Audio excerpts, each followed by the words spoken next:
Mandatory military service. This phrase can bring a silent crowd to an uproar and bring back memories of the draft during the Vietnam War.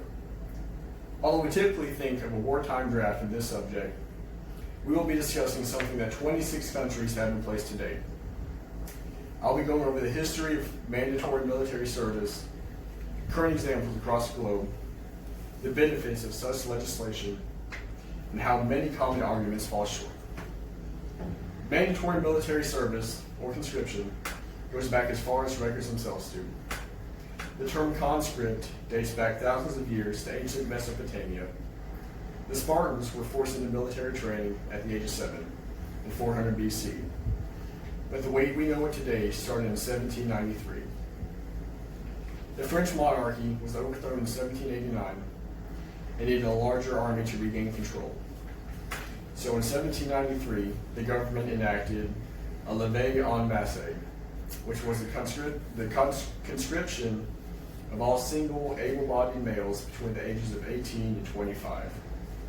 Although the situation, country, and time has changed, conscription has stayed mostly the same over thousands of years.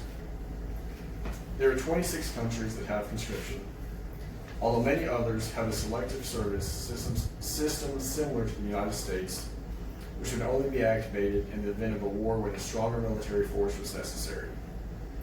Other countries that have mandatory service: Norway, Israel, Brazil, Turkey, and of course North Korea, all but a few mandate less than 2 years of service, with Belarus having the shortest time of 6 to 12 months, and North Korea being the high end of the scale, with males serving 10 years.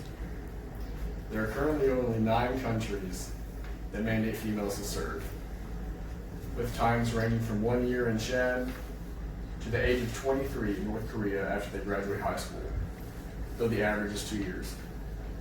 I personally believe that having a mandatory service to some extent would be extremely beneficial to society. It would help unite our citizens with a common background, as that's a big issue in America today. If a large portion of our population were to serve in the military for a short time, say 18 months, they would develop a better appreciation of the civilian life and take less for granted as they have gone without.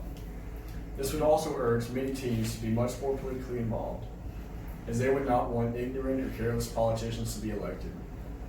Military service could also teach many young kids a useful skill to start their life out with. The Marine Corps alone also has over 200 jobs to its members, ranging from diesel mechanic, heavy equipment operator, legal aid, aircraft turbine engine mechanic, and many more.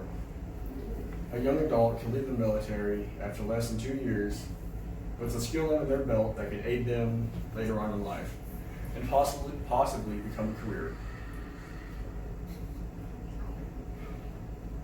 Not to mention how it could help the development of a young adult in terms of responsibility, financial understanding, confidence, and working well with others that could be from a different background. One of the biggest arguments against conscription is that it violates the individual's free will. I can't disagree with this. However, most countries do not require the entire population to serve, only selecting what they feel is necessary. This allows a screening process that typically selects the most motivated, best fit individuals for service. Another big argument is that it puts more of our youth at risk, as injuries and death still happen in training.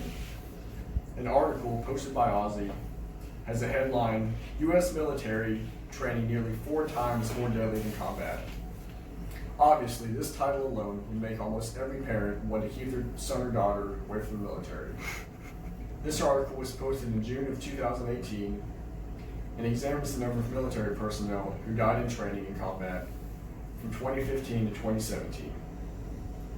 Although yes, the bare number of training deaths are slightly over 4 times higher than that of combat deaths, you must also keep in context that there were 3.5 million active duty troops and only 200,000 were deployed during this time frame. With these statistics being considered, combat is in fact more deadly than training. Also, if we were to look at a time where there was no combat, one could easily say that training was exponentially more deadly, as there is no combat taking lives. In conclusion, I feel as though the United States of America could benefit greatly from some sort of conscription. This would likely bring unity to the population, urge the youth to be more politically involved, and teach them about respect, money management, personal confidence, and they could leave the service with a skill under their belt. Although being in the military is inherently dangerous, it's often overspoken and exaggerated. My references were U.S. military training nearly 4 times deadlier than combat, posted by Ozzy. 10 meaningful pros and cons of mandatory military service, posted by Connect Us. And conscription, posted by History.com. Thank you. Hell yeah, brother. Yeah, it's all video. All right, clapping.